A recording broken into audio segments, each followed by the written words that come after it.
पुष्प 41 ध्यान व योग साधना में अग्निहोत्र सहायक भाग 1। योग में सफलता के लिए 5 बातों का विशेष महत्व है। 1 आत्मविश्वास, 2 सकारात्मक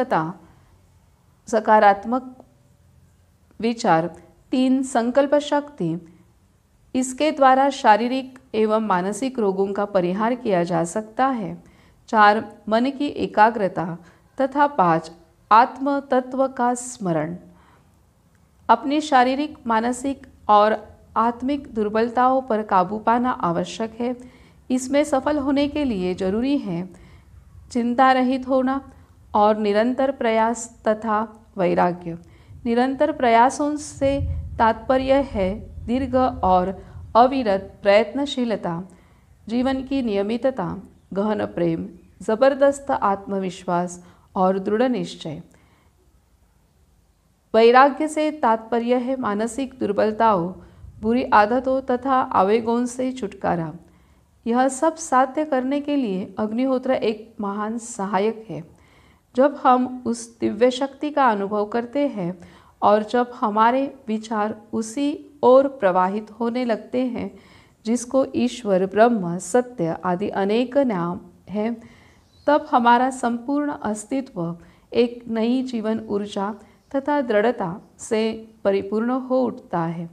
यह लिखने वाले हैं डॉक्टर राममूर्ति मिश्रा, जो एंडोक्रिनोलॉजिस्ट, न्यूरोसर्जन और मनोचिकित्सक है तथा न्यूयॉर्क की योगा सोसाइटी के संस्थापक है। योग साधकों के लिए अग्निहोत्र किस तरह उपयोगी है, इस संदर्भ में श्री वेर्नर मेट्जगर, संचालक क्रिया योग यूनिवर्सिटी, जर्मनी के विचार द्रष्टव्य है। मनुष्य का मन बहुत बड़ा शक्ति केंद्र है। मन से उत्पन्न होने वाले विचार उस शक्ति का रूप है। इस शक्ति का पेड़ पौधों तक पर भी परिणाम होता है। मानसिक शक्ति द्वारा रेलवे इंजन की दिशा एवं मार्ग बदला जा सकता है। यह प्रयोग रूस में किया गया था। हमारे चारों ओर शक्ति का ही आवरण होता है। अनियंत्रित चंचल मन शक्ति के इस आवरण को भंग कर देता है। अग्निहोत्र पुनः इस शक्ति वलय को निर्माण करता है। इससे निर्माण होने वाली ऊर्जा तुरंत मन को स्थिर एवं शांत करती है। अग्निहोत्र भस्म में भी यह शक्ति छुपी हुई है।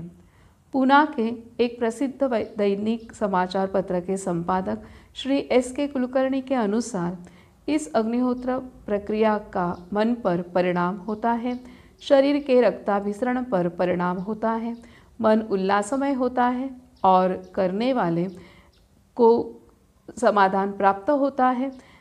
अग्निहोत्र मानो मन की थकान, तनाव दूर करने का एक शीतल मोरपंखी ब्रश ही है। हल्के हल्के उसका परिणाम मन पर होकर मन की मलिनता नष्ट हो जाती है। मन शुद्ध एवं पवित्र रहने लगता है। एक अध्यात्मवादी चिंतक का विचार है कि जगत के सभी पदार्थों की गति निम्न है, यानी नीचे की ओर। हम सीढ़ी से पैर फिसलने पर नीचे की ओर गिरते हैं। क्या कभी ऐसा भी सुना है कि कोई दूसरी मंजिल से पैर फिसलकर गिरा और तीसरी मंजिल पर पहुंच गया? ऐसा कभी नहीं होता है। कारण है गुरुत्वाकर्षण। परंतु दुनिया में एक ही की गति अधो नीचे की ओर न होकर ऊर्ध्व अर्थात ऊपर की ओर है, और वह है अग्नि। अग्नि की ज्वाला को नीचे करने के लिए आप मशाल को उल्टा कर दें, तब भी अग्नि ज्वाला ऊपर को जाएगी। ऊर्ध्व गच्छन्ति सत्त्वस्था। ऊर्ध्व गति को अगर जाना हो तो जिसकी गति ऊर्ध्व है उसी की उपासना हमें करनी चाहिए। अग्निहोत्र इसीलिए अध्यात्म मार्ग के पथिकों के लिए उपयोगी है। अग्निहोत्र उपासक कभी अधोगति को नहीं जाता। पुष्प आधार अग्निहोत्र चिकित्सा पुस्तक, माधव आश्रम, भोपाल।